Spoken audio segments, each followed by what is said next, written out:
Busquen en su Biblia el libro de Génesis, el capítulo 15. Génesis capítulo 15. Vamos a leer de forma alternada, empezando en el versículo 1 y vamos a terminar unidos en el versículo 6. Empiezo. La palabra del Señor dice así. Después de estas cosas vino la palabra del Señor a Abraham en visión, diciendo: No temas, Abraham, yo soy tu escudo y tu galardón será sobremanera grande.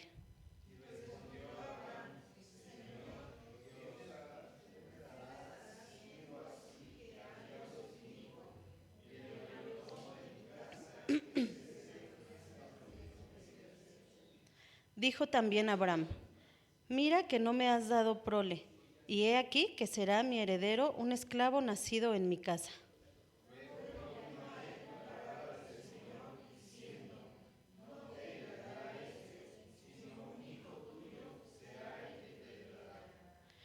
Y lo llevó fuera y le dijo: Mira ahora los cielos y cuenta las estrellas, si las puedes contar. Y le dijo: Así será tu descendencia. Y creyó el Señor y le fue contado por justicia. Vamos a orar. Padre, te damos gracias en esta hora por este tiempo que nos permites venir y escuchar de tu palabra. Te rogamos que nuestros corazones estén dispuestos a escuchar el mensaje que tú has de darnos a través de nuestro hermano César, que tu Espíritu Santo sea dirigiéndolo y usándolo, Señor, para gloria y honra de tu nombre. Te agradecemos por este tiempo y lo ponemos en tus benditas manos, en el nombre de Cristo Jesús. Amén. Demos paso a nuestro hermano que trae la palabra.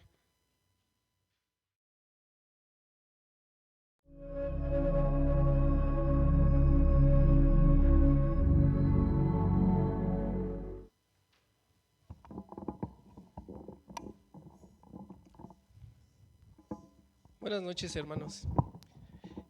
Como saben, este mes estamos hablando, el tema principal es percepción celestial. La semana pasada empezamos, ¿no? Con el primer tema que nos trajo nuestro hermano Jonás. Les invito a que, si no lo han visto, pues lo vean, mente espiritual. Y el día de hoy tratará de la visión celestial. No sé cuántos de aquí trabajan para una empresa, ¿no? Yo trabajo para una empresa. Entonces, normalmente en las empresas, si no es que el 100% de las empresas que están bien constituidas y todo, tienen una visión, ¿no? Tienen una misión y una visión. Y normalmente la visión de una empresa está encaminada o dice lo que quiere hacer la empresa a largo plazo, ¿no? Lo que quiere es su visión, ¿no? Lo que va a hacer durante mucho tiempo la empresa, lo que quiere llegar. Entonces, les voy a leer pues, de la empresa donde yo trabajo, que bueno, como muchos sabrán, trabajo en el Palacio. Entonces les voy a leer la visión del Palacio de Hierro, para que cuando termine el día de hoy puedan decir: ya sé la visión del Palacio. No, lo que se trata de aquí es ver la visión celestial, ¿no? Pero vamos a leer un poco. Dice la visión del Palacio de Hierro, dice: el Palacio de Hierro es una empresa departamental de prestigio en México, distinguiéndose por ofrecer a sus clientes servicios y productos de las más prestigiadas marcas nacionales e internacionales a precios competitivos, proporcionando así el más alto nivel de valor al cliente en el mercado, ¿no? Esa es la visión del Palacio de Hierro, ¿no? O sea, ¿qué quiere? Venderle a los clientes, o sea, ve así a largo plazo y dice: yo le voy a vender a los clientes a precios competitivos y les voy a vender lujo, ¿no? y marcas de prestigio. Entonces, esa es la del Palacio. Y luego dije: a ver, voy a ver la misión pues, de donde estudié, ¿no? Yo estudié en el Politécnico. Entonces, la visión del Politécnico dice: ser una entidad con reconocido prestigio en el ámbito de la administración y gestión escolares, que proporcione servicios con calidad humana, eficaces, innovadores, en un ambiente de respeto, honestidad y confianza. Bueno, pues el Politécnico quiere ser una empresa, una escuela con administración y gestión escolar intachables, ¿no? Ahí con honestidad, respeto, confianza y que proporcione servicios de calidad, ¿no? ¿Ok? Y dije, vamos a ver ahora, vamos a ver la competencia, ¿no? La UNAM dice, la visión. ¿Quién estudió en la UNAM, hermanos? Ay, nadie estudió. Por ahí. Dice, visión. ¿Se sabía la visión de la UNAM, hermana? Muchas veces estamos en las empresas o en las escuelas en donde estemos y no sabemos la visión, ¿no? Pero bueno, ya van a saber cuál es la visión. Dice, mantener el liderazgo, la autonomía, el rigor académico, el carácter laico y pluralidad como la institución científica y cultural más importante del país, reconocida en el mundo como una universidad nacional de excelencia que honra el pasado, responde al presente y mira al futuro como un proyecto cultural de mayor relevancia en México. Es decir, la UNAM se ve a largo plazo como la escuela de excelencia, ¿no? Reconocida no solo en México, sino a nivel internacional como una escuela de prestigio. Entonces, esa es la visión que tienen esas grandes empresas, esas grandes escuelas, ¿no? Pero también hay visiones que se hacen las personas. Entonces, les voy a leer una visión aquí bien importante que decía, déjenme la encuentro, de algunos directores importantes de empresas. Les voy a leer solo 3, ¿no? Para que vean lo que piensan las personas. Una directora de una importante compañía de alimentos dice, mi visión es servir como una líder, vivir una vida equilibrada y aplicar mis principios éticos para hacer una diferencia significativa. Entonces ella dice, mi visión en la vida como persona es ser líder, ¿no? O sea, ser líder, vivir mi vida equilibrada, es decir, ni tanto trabajo, ni tanta casa, o sea, equilibrado todo para estar en armonía y aplicar mis principios éticos hacia la empresa en donde estoy trabajando, ¿no? ¿Ok? Dice otro grande director, este es un maestro, dice, mi visión es inspirar a mis estudiantes a hacer más de lo que pensaban que podrían llegar a ser. Entonces uno podría decir, wow, qué visión tiene ese maestro, ¿no? Quiere inspirar a sus estudiantes para que lleguen a ser más de lo que ellos pensaron que podían haber sido. Entonces pues les va a echar ahí coaching, ¿no? Y hay otro director de una compañía telefónica que dice, mi visión es divertirme en mi viaje por la vida y aprender de mis errores. ¿Ok? Entonces vimos un poco de las visiones que tienen algunas empresas y algunas personas en esta vida. Pero nosotros, ¿cuál es la visión que debemos tener, hermanos? La visión del Padre, ¿no? La visión del Espíritu. Por eso el tema se llama visión celestial. La visión que nosotros tenemos no es como las personas en este mundo. ¿Cómo definiría si ahorita le dijeran, a ver, hermano, ¿cuál es su visión en la vida? Ya vimos que la visión es algo que queremos alcanzar a largo plazo y lo vamos a estar desarrollando durante nuestra vida, ¿no? ¿Cuál sería nuestra visión? La celestial, ¿no? La de Dios. Nosotros debemos tener esa visión celestial y que nos dé la perspectiva, que es el tema general, celestial de Dios.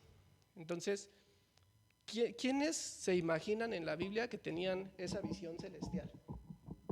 Bueno, hay muchos personajes, hay muchos ejemplos en la vida. Abraham, por ejemplo, él era muy bendecido por Dios. Dios lo había llenado incluso de riquezas, de muchas bendiciones y muchas riquezas, o sea, tenía dinero, pues, ¿no, hermanos? Entonces, pero Dios no le interesaba el enriquecimiento de Abraham en lo físico o en lo terrenal, sino su enriquecimiento espiritual. Dice que Abraham tenía un sobrino llamado Lot, y su sobrino también se hizo rico, ¿no? Entonces los dos eran muy ricos, al grado de que en algún momento llegaron a tener problemas su gente de Abraham con la gente de Lot, ¿no? Porque era tanta la riqueza que tenían que empezaban a discutir entre unos y otros, ¿no? Entonces Abraham, ¿qué le dice a Lot? Mostrando ese corazón que siempre tenía Abraham de amor. Le dice, mira Lot, aquí está todo, escoge tú uno de los dos lados y vete para allá, toma esa tierra. Dice, y yo me voy a ir hacia el otro lado. Entonces Lot dice, pues ahí está bien bonito, mira, ahí está verdecito, campito, pues me voy para allá, ¿no? Y se va para allá. Y dice que se extendió Lot hasta Sodoma, ¿no? Y entonces un día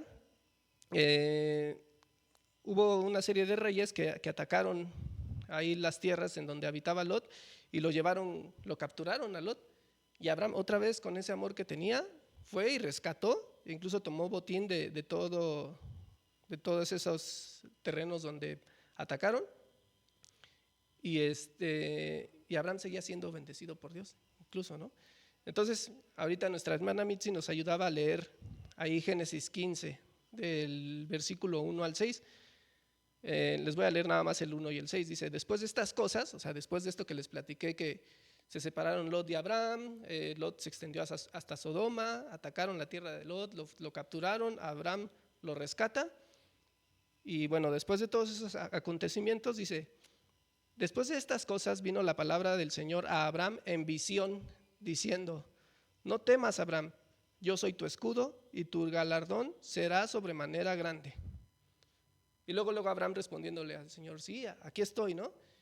Y entonces en estos versículos le dice: pues mira al cielo y cuenta las estrellas si puedes, ¿no? Y así de grande será tu descendencia. ¿Y qué hizo Abraham, hermanos? Dijo: no es cierto, Señor, yo no puedo contarlas, son un buen.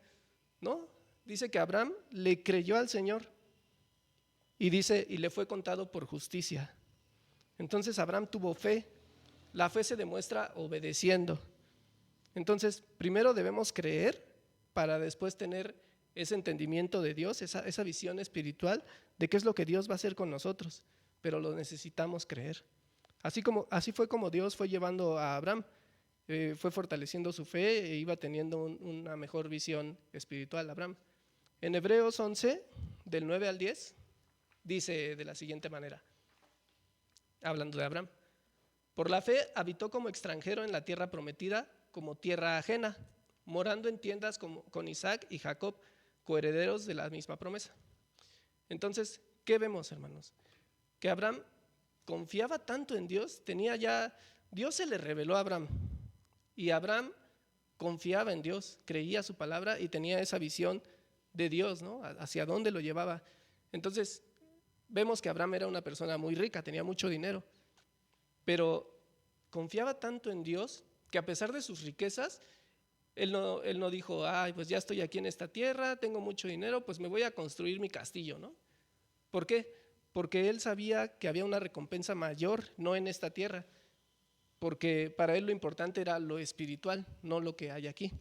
Dice el versículo 10: porque esperaba la ciudad que tiene fundamentos, cuyo arquitecto y constructor es Dios. Entonces, la visión espiritual que Abraham tenía daba testimonio de que creía que Dios tenía algo mejor para él, más que en estas cosas, ¿no? Que son pasajeras. ¿En qué otra cosa se conocía que Abraham creía en Dios y tenía esa visión de la misma visión de Dios sin apartarla? Porque si nuestra visión se aparta hacia un lado o hacia otro, vamos a ver el problema, ¿no? Y vamos a decir: no, pues ¿cómo va a ser, no? No, Dios nos lleva a tener esa visión en él. Y bueno, pues leemos ahí en la Biblia que Abraham tenía 75 años. Entonces, él ya era muy viejito, no sé si a lo mejor llevaba bastón o pues ya por lo menos pasaba su credencial del INSEN en el Metrobús, ¿no? Para pasar. Entonces, él ya estaba muy viejito y su esposa también. Y además de eso, a su esposa ya también se le había pasado la edad fértil, ella ya no tenía su ciclo de menstruación, entonces era casi imposible que pudiera tener un hijo Abraham. Todo indicaba que era imposible, pero Abraham creía a Dios y tenía ese entendimiento, esa visión y esa perspectiva de que Dios iba a hacer algo, una perspectiva distinta a la que cualquier persona podría tener con todos esos hechos, ¿no? Con todo eso que estaba teniendo Abraham. Dice Pablo en Romanos 4:18, dice: no lo busquen, hermanos, porque voy a estar dando algunas citas y para que sea más rápido ya me las anoté aquí. Dice Romanos 4:18, Pablo decía: él creyó en esperanza contra esperanza para llegar a ser padre de muchas gentes, conforme a lo que se le había dicho, así será tu descendencia. Es decir, como ya les dije, Abraham le creyó a Dios, pero a pesar de que le creía, tenía esa visión espiritual, pues ¿qué cree que le pasó a Abraham? En algún momento llegó a dudar. Pasaron los años, la fe de Abraham de cierta manera yo siento que se vio afectada ya que su esposa, en ese tiempo las costumbres eran de que pues, si uno no podía tener hijos, le daban a su sirvienta, ¿no? Y Abraham tenía tanto dinero que podía hacerlo, o sea, podía mantener a las dos. Entonces le ofrece a su sirvienta a Abraham, porque él era muy rico, y tomó a su sierva y para tener un hijo con ella. Entonces nace de Agar un hijo llamado Ismael. Esa era la promesa que le había dado Dios a Abraham. Digo, seguramente esto muchos de ustedes, hermanos, en las clases de las 10, los domingos, lo están viendo, porque sé que la clase se llama fe y pues Abraham es el padre de la fe, ¿no? Pero ese no era el plan de Dios. El plan de Dios no es de los humanos, no es, ay, Dios dijo que voy a tener un hijo, pero pues como mi esposa ya está viejita, pues voy a ayudarle un poquito a Dios, ¿no? Dios no necesita nuestra ayuda, Dios no necesita que metamos nuestros planes en sus planes. Él no se vale de eso. Entonces, Abraham ahí, ¿no? También batallando con él mismo. Les voy a hacer una pregunta. Para todos nosotros que estamos aquí, ¿quién es nuestro peor enemigo, hermanos? ¿Ustedes lo saben? ¿Quién es nuestro peor enemigo? ¿Satanás? Yo también contesté eso. Pero sí, es el enemigo, pero ¿no se ha puesto a pensar que a veces su peor enemigo es usted mismo? Ay, hermano, ¿cómo? Pues sí, porque ¿a poco no su corazón le dice, o su mente no lo lleva a veces por caminos que no son de Dios? ¿O acaso su corazón a veces no le habla y cuando le hacen algo y le dice su corazón así de, no te dejes, véngate, ¿no? O sea, ¿cómo te estás dejando? Entonces, nuestro corazón a veces nos juega, dirían por ahí, nos juega chueco, ¿no? Nos dice, haz esto, no te dejes, haz lo otro. Entonces, nosotros somos a veces nuestros propios enemigos. Por eso Dios quiere limpiar nuestros pensamientos y nuestros corazones para ajustarnos. ¿Para qué quiere limpiar nuestros pensamientos y nuestros corazones? Para ajustarnos a sus pensamientos y a su visión, a la de Dios. Entonces, todo aquello que nace de la iniciativa carnal, meramente carnal, y no es de Dios, Dios la rechaza, ¿no? Así como Abraham y Sara, ¿no?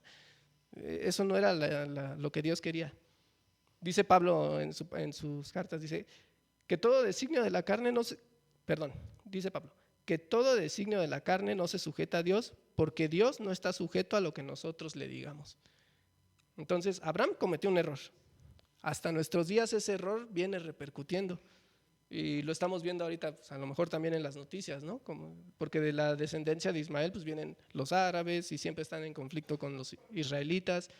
Y todo eso lo puede ver ahorita en las noticias y está causando así, es tendencia, ¿no? Dirían. Entonces, y también hay que preocuparnos por eso y hemos estado orando por la nación de Israel.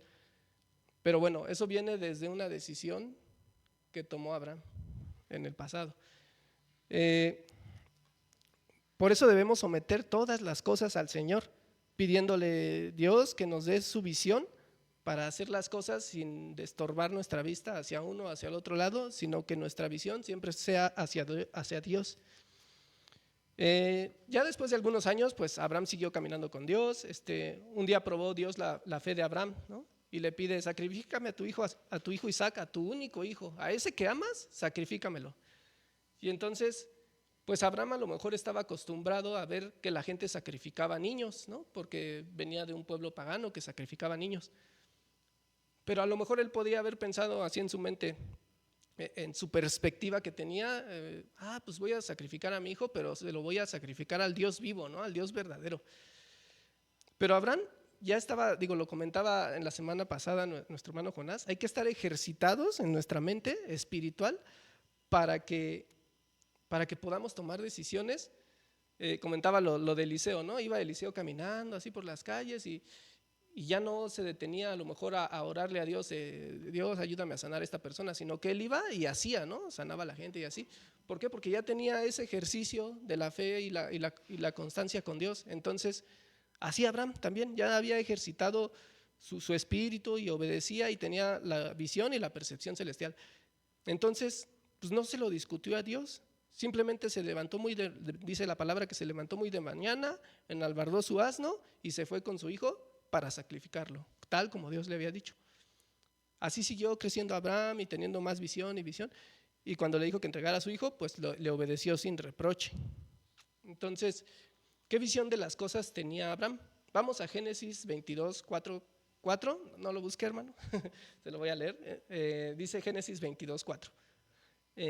Al tercer día alzó Abraham sus ojos y vio el lugar de lejos. Entonces dijo Abraham a sus siervos: esperad aquí con el asno, y yo y el muchacho iremos hasta allí y adoraremos y volveremos a vosotros. ¿Qué puede notar aquí, hermano? Ya iba a sacrificar a su hijo, ¿no? Y se detiene así, dice que iba ya 3 días, vio el monte y les dice: ustedes espérennos aquí, vamos allá, adoraremos y volveremos a ustedes. Iba a sacrificar a su hijo y les dice: y volveremos a vosotros. Abraham decía eso basado en su fe, ya que conocía al Dios que promete y que cumple, ¿no? Entonces, dice en Hebreos 11:17: por la fe Abraham, cuando fue probado, ofreció a Isaac, y el que había recibido las promesas ofrecía a su unigénito.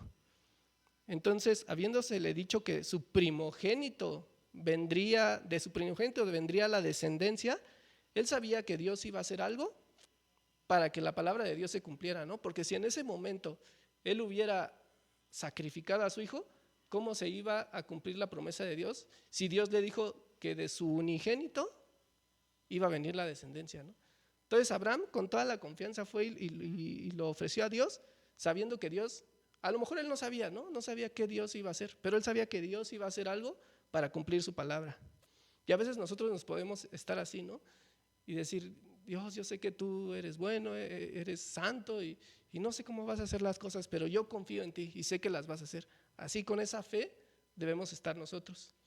En Génesis 22:15 dice: y llamó el ángel del Señor a Abraham por segunda vez desde el cielo y dijo: por mí mismo he jurado, dice el Señor, que por cuanto has hecho esto y no me has rehusado a tu hijo, tu único hijo, de cierto te bendeciré. Entonces, el mismo Dios diciéndole, ¿no? De cierto te bendeciré. Ya le había dicho que lo iba a bendecir, pero ahorita dice: por cuanto no me has rehusado a tu único hijo. Entonces ahí vemos la fe de Abraham. No solo tenía fe, sino tenía obediencia. Con eso le llega a Abraham esa visión, esa revelación de Dios, y pues por consiguiente viene la bendición, ¿no? Después de Dios hacia Abraham. Necesitamos esa fe y obediencia, y lo demás ya viene por añadidura, ¿no? La bendición de Dios. Pero vamos a ver algo que es, aquí ya vimos a Abraham, tenía la visión y siempre pensaba en las cosas celestiales, ¿no? Tenía también esa mente espiritual. Entonces, ahora vamos a hablar del pueblo judío, ¿no? Ellos no fueron como Abraham, ¿no? Dice que ellos, a diferencia de Abraham, les faltó esa visión. ¿Por qué? Porque ellos, teniendo alrededor tantas señales, tantos milagros que hizo Moisés, Dios a través de Moisés, los sacó a través del desierto, vieron muchos milagros, los salvó de muchas cosas, y antes de llegar ahí a la tierra prometida, Dios les manda una última misión a su pueblo, ¿no? Y viene ahí en Números 13 y 14. La promesa de Dios ya casi se cumplía, ¿no? Ya estaban casi entrando allá a Canaán, y Dios les manda esa misión que dice en el versículo 17, Números 13, 17, dice: los envió pues Moisés a reconocer la tierra de Canaán, diciéndoles: subid de aquí al Negueb y subid al monte y observad la tierra cómo es, y el pueblo que la habita, si es fuerte o débil, si poco o numeroso, cómo es la tierra habitada, si es buena o mala, y cómo son las ciudades habitadas, si son campamentos o plazas fortificadas, y cómo es el terreno, si es fértil o estéril, si en él hay árboles o no, y esforzaos y tomad el fruto del país. Y era tiempo de las primeras uvas, ¿no? Entonces van, suben al monte y empiezan a ver, ¿no? Y tenían esa falta de visión celestial. ¿Por qué? ¿Qué vieron ellos? Vamos a ver en el versículo 27, dice: y les contaron diciendo, es decir, ya los espías que habían ido a ver todo eso que se les mandó, regresaron, ¿no? Y les contaron diciendo: nosotros llegamos a la tierra a la cual nos enviaste, la que ciertamente fluye leche y miel. O sea, dijeron: sí, es cierto, sí fluye leche y miel, y este es el fruto de ella. Ahí llevaban las uvas, ¿no? Mas el pueblo que habita en aquella tierra es fuerte, y las ciudades muy grandes y fortificadas. Y también vimos allí a los hijos de Anac. Entonces, ¿qué eran lo que ellos veían? Veían las cosas de este mundo, ¿no? O sea, llegaron y dijeron, no, pues es que allá hay gigantes, ahí, y tuvieron miedo, ¿no? Entonces, pareciera en este momento que se les olvidó que Dios les dijo que les iba a entregar esa tierra. No tuvieron la visión que Dios les dio para, les voy a entregar esa tierra, haya lo que haya, ¿no? Pero había entre ellos una persona que sí tenía esa visión, ¿no? Dice el versículo 30, entonces Caleb hizo callar al pueblo delante de Moisés, ¿no? Imagínenselos ahí todos, no, es que hay gigantes, está bien difícil entrar, pobrecitos de nosotros. Y entonces Caleb los hizo callar, cállense, ¿no? Me lo imagino así, cállense ya. Y dijo, subamos luego y tomemos posesión de ella, porque más podremos nosotros que ellos. Ahí está un ejemplo de alguien que sí seguía lo que Dios, tenía esa visión de Dios. Igual que David, ¿no? ¿Se acuerda cuando David va y enfrenta a ese gigante? Y David no vio sus lanzas, no recuerdo muy bien quién predicó esa vez, que decía, no, pues la lanza que tenía este filisteo pesaba tantos kilos, ¿no? Y yo me lo imaginaba así de, uy, o sea, me imaginaba, eran muchos kilos, no los recuerdo ahorita, y su casco pesaba tantos kilos, ¿no? Y su escudo pesaba tantos kilos, y además estaba gigante y pues fuerte, ¿no? Así como yo. Entonces, pues David no le tuvo miedo, o sea, él siempre tenía esa visión de Dios, y a lo mejor tampoco sabía cómo, ¿no? Pero decía, Dios me va a ayudar. Y le dijo, tú vienes a mí con tu lanza, tu ejército, pero yo vengo a ti en el nombre del Dios, ¿no? Y lo derrota. Entonces, ese es otro gran ejemplo. Entonces los espías, regresando al tema de los israelitas que ya iban a la tierra prometida, decían ellos mismos que eran a su parecer como langostas. O sea, ellos decían, no, pues es que comparados con ellos nosotros no somos nada, no somos como langostas, totalmente desanimados y sin percepción de todas las cosas de Dios y de lo que habían visto con Moisés. En el capítulo 14 dice que se quejaron incluso contra Moisés y el pueblo lloró toda la noche. O sea, imagínenselos ahí, ay, no, ya no vamos a poder entrar, ¿no? Están bien grandes. E incluso querían regresarse a Egipto y querían apedrear a Moisés. Imagínense la gravedad de ese asunto. Digo, ya habían hecho también otras cosas bien graves, ¿no? Pero ahí querían apedrear a Moisés. En el capítulo 14, versículo 11 de Números dice, y el Señor dijo a Moisés, ¿hasta cuándo me ha de irritar este pueblo? ¿Hasta cuándo no me creerán con todas las señales que he hecho en medio de ellos? Entonces ahí la falta de visión celestial por parte del pueblo, ¿no? No tuvieron la bendición de entrar a la tierra prometida por todo esto. Y bueno, voy a saltar, se me está acabando el tiempo, entonces voy a hablarles ahora también de otro personaje de la Biblia, que es Pedro, es el último que vamos a mencionar hoy. Pedro era un pescador de oficio, era, pues de acuerdo a como lo mencionan algunos pasajes de la Biblia, y así, pues yo me lo imagino un hombre rudo en su carácter, así pues fortachón, ¿no? Pero también dice que era no letrado, que era, dice la Biblia que era del vulgo, es decir, era común y corriente, una persona común y corriente. Pero así como era Pedro, así lo usó tanto a él como a Pablo, ¿no? Pablo era letrado, era estudiado. Y dice, caminó con Jesús y le enseñó a formar un carácter, Jesús a Pedro. Pero iba armado Pedro, ¿ustedes sabían que Pedro iba armado? ¿Cómo sabemos eso? Pues llevaba consigo una espada, ¿no? Ahí por si las dudas llevaba su espada, ya ven que eso de la inseguridad. Pues entonces él iba con Jesús, pero imagínenselo, ¿no? Ahí con su espada siempre cargándola, ¿no? Su visión, a pesar de caminar con el Señor Jesús, aún estaba un tanto borrosa. ¿Qué hizo Pedro cuando fueron y prendieron a Jesús? ¿Se acuerdan? Cuando Judas fue a entregar a Jesús, ¿qué hizo Pedro? ¿Le sacó un pergamino y se los leyó a los soldados? No, sacó su espada y ¡cras!, ¿no? Entonces, Pedro era así como muy impulsivo, le cortó la oreja ahí al soldado. Entonces, yo me lo imagino así todo enojado, no, ¿cómo al Señor? Dice, ahorita voy a dejar de ser cristiano 5 minutos, espérame, Señor, ahorita vas a ver cómo los pongo en su lugar, ¿no? Y soy manso, pero no menso, ¿no? Entonces, Pedro siempre poniendo sus sentimientos antes de seguir con la visión y las cosas celestiales que Dios ya les había dado muchas veces y seguían caminando en eso, ¿no?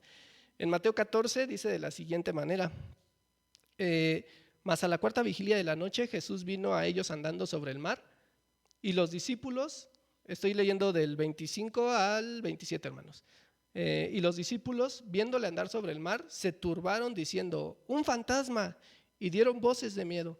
Pero enseguida Jesús les habló diciendo: tened ánimo, yo soy, no temáis. Y cuando lo vean en sus Biblias, hermanos, van a ver que ahí cuando dice Jesús, tened ánimo, yo soy, no temáis, lo dice así como en signos de exclamación, ¿no? O sea, les gritaba a Jesús: tengan ánimo. ¿Por qué? Porque la barca estaba en el mar, Jesús también andaba sobre el mar, pero había tempestad, había eso, entonces a lo mejor no veían muy bien a Jesús, ¿no? Por eso decían: un fantasma, y se espantaron, ¿no? Pero Jesús les dijo: soy yo. ¿Y quién apareció, no? El que siempre aparecía en las fotos, así casi como en la escuela, ¿no? Pedro. En muchos pasajes de la Biblia siempre es Pedro el que anda ahí protagonizando, el que quiere salir ahí en la foto, ¿no? Hasta cae mal. No. Dice el versículo 28: entonces le respondió Pedro y dijo: Señor, si eres tú, manda que yo vaya a ti sobre las aguas.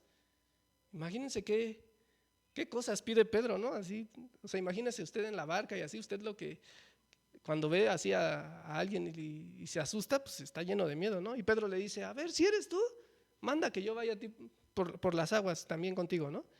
Entonces nuestro Señor Jesús, lleno todo de misericordia, le dice: ok, ¿no? Ven. ¿Y qué creen que hizo Pedro?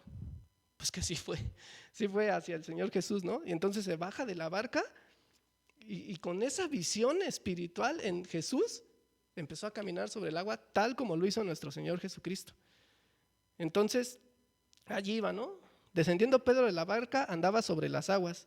Ya iba Pedro caminando sobre el agua y detrás de él, ¿quién quedó, hermanos? Los demás apóstoles, ¿no? Estaban en la barca, yo me los imagino así viendo a Pedro, ¿no? Ay, ¿no? Entonces, pues ahí iba Pedro. Pero ¿qué le pasó a Pedro? Muchos conocemos este pasaje. Dice el versículo 30: pero al ver el fuerte viento, tuvo miedo. Es decir, al ver lo que había alrededor de él, dejó de ver a Jesús, dejó de tener esa visión en Jesús. Y comenzando a hundirse, dio voces diciendo: Señor, sálvame. Y mire, hermano, mientras tenemos los ojos puestos en Jesús, vamos a caminar y a vivir cosas sobrenaturales. Pero si nosotros apartamos esa visión de nuestro Señor Jesucristo, las cosas se nos pueden poner difíciles, ¿no? Entonces tengamos nuestros ojos puestos en Cristo. Ya Jesús al momento dice que le extendió la mano y le dijo: hombre de poca fe, ¿por qué dudaste? ¿No? Y así fue tratando Jesús con Pedro en varias situaciones, ¿no? Para darle la percepción completa de las cosas celestiales, diferente a la percepción que podríamos tener en este mundo.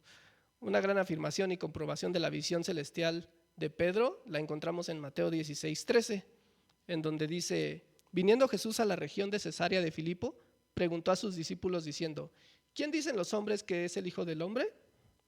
Ellos dijeron: unos Juan el Bautista, otros Elías, y otros Jeremías o alguno de los profetas. Y él les dijo: ¿y vosotros quién decís que soy yo? Respondiendo Simón Pedro le dijo: tú eres el Cristo, el Hijo del Dios viviente. Qué visión de Pedro, ¿no? Celestial que tenía ahí. Así debemos tener nosotros esa visión. Hermanos, por causa de tiempo me voy a ir hasta las conclusiones, pero está bien bonita esta enseñanza. Sigan las transmisiones de todo este mes, que es la percepción celestial. Y bueno, para concluir, ¿qué hay de nosotros como cristianos, no? Ya vimos algunos ejemplos: Abraham, el pueblo de Israel, Pedro, ahí metíamos a Caleb también un poco. Pero ¿qué hay de nosotros? ¿Qué debemos hacer? Pues Dios quiere que renovemos nuestra mente, que crezcamos espiritualmente, para que cada vez tengamos una mejor percepción de las cosas que hay a nuestro alrededor. No solo una percepción de ay, es que hay una guerra, ¿no? Y nos puede llegar a México. Y ya salió una carta en donde dice que si México está neutral, es como si estuviera con los talibanes y van a venir sobre México, ¿no? No puede estar neutral. Y eso nos espantaría, ¿no? Pero ¿qué dice la Biblia sobre esto? ¿Y qué percepción tenemos? Por ejemplo, en nuestros trabajos. No, pues es que, ay, es que mi jefe, ¿cómo me cae mal, no? Nada más se la pasa ahí, en las escuelas, ¿no? Ay, tengo un buen de tarea, no la voy a terminar. ¿En qué quiere Dios que pongamos nuestros ojos, nuestra visión? En Cristo, ¿no? Dice Juan 17:3, y esta es la vida eterna, que te conozcan a ti, el único Dios verdadero, y a Jesucristo, a quien tú has enviado. Gracias a Dios porque se reveló en nuestras vidas, hermanos, y hoy lo tenemos en nuestros corazones y queremos vivir agradándole. Tengamos esa visión en todo momento, la visión celestial. Amén, hermanos. Dejo este lugar para las oraciones.